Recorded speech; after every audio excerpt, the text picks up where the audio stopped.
Oh, oh, oh. Dans cette vidéo, on va tester le robot tondeuse Segway Navimo, un robot tondeuse intelligent qui nous réserve plein de surprises et avec un excellent rapport qualité-prix. À la fin de cette vidéo, je vous donnerai mon avis avec les points positifs et les points négatifs que j'ai pu apercevoir et on verra dans quel jardin il sera le plus adapté. Si vous ne connaissez pas Segway, ça fait plus de 20 ans qu'ils sont dans le domaine de la robotique et de l'IA. Je suis sûr que ça va vous parler. En 2001, ils avaient fait des robots auto-équilibrants. Moi, je les ai connus avec les trottinettes électriques. Laissez-moi faire une petite présentation de ce robot tondeuse. Il est sans câble périphérique et il est disponible à seulement 999 €. On peut lui dire de tendre tout son jardin ou alors une zone tel jour à telle heure. Également IP66, c'est-à-dire qu'elle ne va pas craindre la pluie et celui-ci peut monter des pentes inférieures à 30%. Vous retrouverez bien sûr le lien du robot en description de la vidéo. Pour faire rapide sur le déballage, on retrouvera une boîte avec plusieurs accessoires, notamment le câble d'alimentation, des lames de rechange, l'antenne RTK avec son support. On va retrouver un plateau avec 3 lames et il va être centré par rapport à la machine et comme vous pouvez voir elles ne sont pas serrées. En fait c'est fait exprès, si jamais ça vient à percuter une branche ou une pierre, ça évite de casser la lame. En fait elle va venir se rétracter. À l'arrière de la tondeuse on va retrouver 2 roues pivotantes et 2 grandes roues crantées à l'avant. Sur le robot on va pouvoir régler la hauteur de coupe manuellement, donc il faut juste tourner le bouton et on pourra mettre de 2 cm à 6 cm. Sur celui-ci ça ne se fera pas avec l'application, mais sachez que sur le série H on pourra le faire automatiquement avec l'application. On retrouvera également un écran qui va nous indiquer le pourcentage de batterie et bien sûr le bouton stop en cas d'urgence. Et à l'avant du robot, le plus important, la caméra de détection d'objets qui, vous allez voir, réserve pas mal de surprises. En dessous, on va trouver la station de charge que l'on va venir directement fixer dans la terre avec les vis fournies. C'est plutôt bizarre dit comme ça de fixer des vis dans la terre, mais franchement, c'est solide. Pour programmer le jardin, il faudra télécharger l'application Navimo. L'avantage, c'est que sur l'application, on a tout qui est détaillé, toute l'installation. On retrouvera également l'indication sur comment installer l'antenne RTK.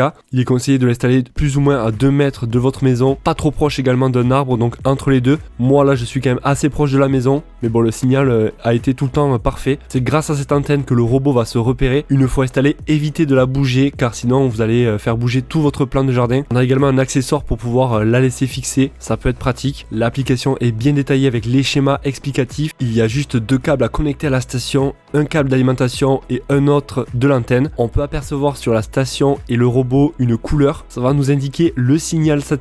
En gros si c'est bleu ça veut dire que tout est ok, si c'est vert ça veut dire que la tondeuse se trouve sur la station de chargement, si c'est jaune le signal satellite est faible. Ça peut être le cas si vous vous rapprochez par exemple d'une maison, mais c'est pas pour autant que la tondeuse s'arrêtera de fonctionner. Et si c'est rouge ça veut dire que le signal n'est pas bon ou alors que la station de chargement est déconnectée. On nous explique également que l'on peut faire tenir le câble d'alimentation avec des petites sardines pour éviter que le robot passe dessus et le coupe. Et là on a encore un câble de 10 mètres de long, si jamais vous voulez mettre votre antenne assez loin du jardin, donc c'est possible. Et comme sur tous les robots on va avoir une mise à jour à effectuer qui dure que quelques minutes. Si vous n'avez pas de wifi en extérieur, et bien prenez le robot, vous l'installez à l'intérieur de chez vous, juste le temps de la mise à jour. Et si vous n'avez pas de Wi-Fi tout court, il est possible de faire un partage de connexion avec un autre portable. C'est ce que l'on a fait car nous on n'avait pas le Wi-Fi à proximité. Une fois la mise à jour terminée, on va pouvoir programmer le jardin. Bon allez c'est parti, on va détourer ce jardin. Donc on a un petit schéma explicatif. Là, le GPS il nous indique que le Bluetooth est connecté, la tondeuse fonctionne, donc il y a tout qui fonctionne correctement. Là on va pouvoir guider le robot avec ces 2 joysticks. Donc vous voyez, tac, le robot il va tourner à gauche, à droite. Donc là on va commencer à cartographier. Là il va souffrir, hein. Vu l'air comment elle est haute. Je vais tester l'assistance, il le fait tout seul. Oh, c'est incroyable quand même. Ah, il capte qu'il y a des bordures. Ah ouais, t'as vu? En fait, je laisse appuyer sur la gomme. Le robot, il est en train de reculer. Il recule tout seul en fait. Là, je me suis trompé. Il est en train de repasser exactement là où il est passé. Donc là, normalement, il fait tout seul. Il a capté qu'il y avait la route quand même. C'est impressionnant, ça marche bien. Hein. Il est conseillé de ne pas raser trop proche les bordures. Laisser au moins 10 cm, voire 15. Bon pour l'instant je suis quand même assez surpris, franchement il détecte bien la route, les obstacles et tout, automatiquement. En plus là avec la gomme, ça me permet de le faire reculer exactement là où il est passé. Donc ça évite de refaire à chaque fois la carte, franchement pour l'instant ouais, c'est vraiment pas mal. Donc la première zone est créée, donc là ici on va créer une autre zone. Il nous propose de créer un passage, donc on va le créer pour relier donc cette zone qui est ici avec la zone du haut. D'accord, ok, donc le passage on va le mettre là. Donc ça sera la partie où le robot va passer sans tondre. Sur l'application on peut dire à la tondeuse de tondre tel jour, à telle heure. Voilà, donc moi je vais créer quelques zones de tonte. On va mettre à 16h confirmé. Bon la première tente elle n'est pas ultra jolie, pourquoi? Parce que tout simplement l'herbe était beaucoup trop haute. Là je vais le relancer et le deuxième passage normalement ça devrait mieux couper. Il faut au moins tendre une fois par semaine. Là l'herbe voilà, était un peu trop haute à des endroits, ça m'a laissé un petit peu d'herbe. Bon la tonte franchement rien à dire, elle est quand même assez correcte. Il m'a laissé voilà, tous les résidus d'herbe, mais ça c'est sur tous les robots tondeuses. Pour ne pas avoir trop de résidus, il faut tondre tous les à peu près 3 à 5 jours. Même ici la coupe est plutôt nette, ça fait quand même un bon résultat. Il a réussi à bien détecter l'arbre.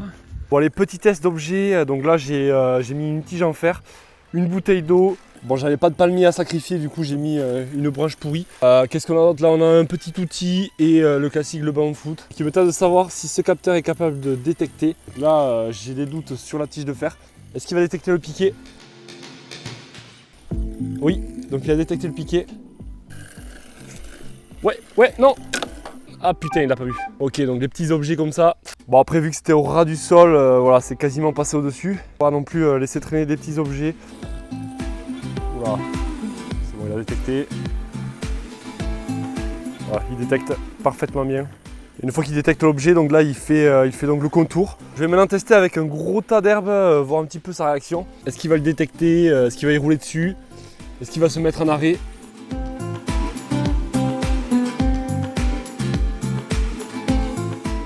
Est-ce qu'il va capter le tuyau? Il détecte. Est-ce qu'il va le détecter ici?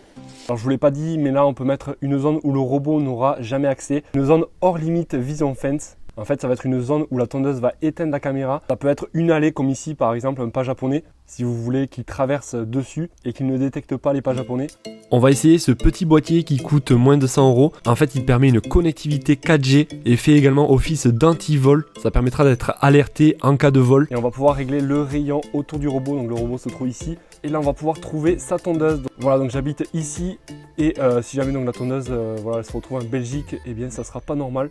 Avec ce petit objet, on peut suivre en temps réel le robot, n'importe où vous êtes, sans avoir besoin de Wi-Fi et sans abonnement. Avant de passer au point négatif, on va quand même voir les points positifs de ce robot. Le premier déjà, c'est son prix. Certains vont trouver peut-être qu'il est un peu cher, mais honnêtement, pour un robot tondeuse avec une telle intelligence et en plus sans fil, je trouve pas ça excessif. La coupe est assez nette et il sera précis à 2 cm près. L'avantage, c'est qu'il ne va pas laisser également de l'herbe. Étant donné qu'il est intelligent, il va faire des bandes. Et franchement, la détection d'objets est vraiment incroyable. Je m'attendais pas à ce que ça détecte autant. Là, pour le coup, j'ai été bluffé. Je note également le robot est très silencieux.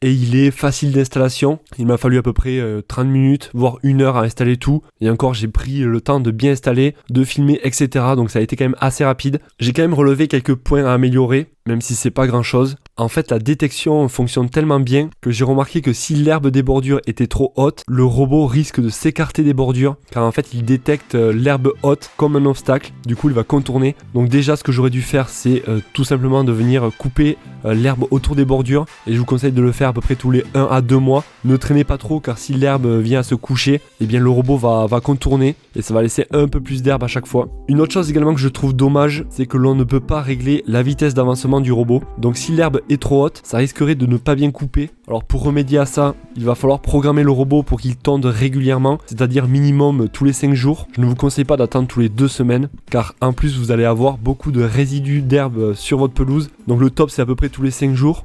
Et en faisant ça, voilà, la tonte est quand même parfaite, il n'y a rien à dire. Et si jamais vous voyez que l'herbe est trop haute, eh bien coupez à 6 cm, puis après vous redescendez petit à petit. Après, je pense que ça peut être modifié avec les mises à jour futures du robot. À part ça, je trouve le robot tondeuse génial, qui s'adaptera plutôt pour des terrains pas trop pentus, car dès qu'il y a un petit peu de dénivelé, il va commencer un petit peu à galérer. C'est normal, il pourra monter des pentes maximales de 30%. Pour l'avoir testé ici, franchement, il a fait plutôt le job. Et pourtant, la pente est quand même assez raide. Comme je vous ai dit, vous avez le lien du robot en description de la vidéo. En cliquant dessus, ça vous redirigera directement sur le site. Merci à vous d'avoir regardé la vidéo jusqu'au bout. Merci à Segway de m'avoir envoyé ce robot tondeuse gratuitement. C'est un plaisir, moi je vous dis à la prochaine. Allez, ciao ciao.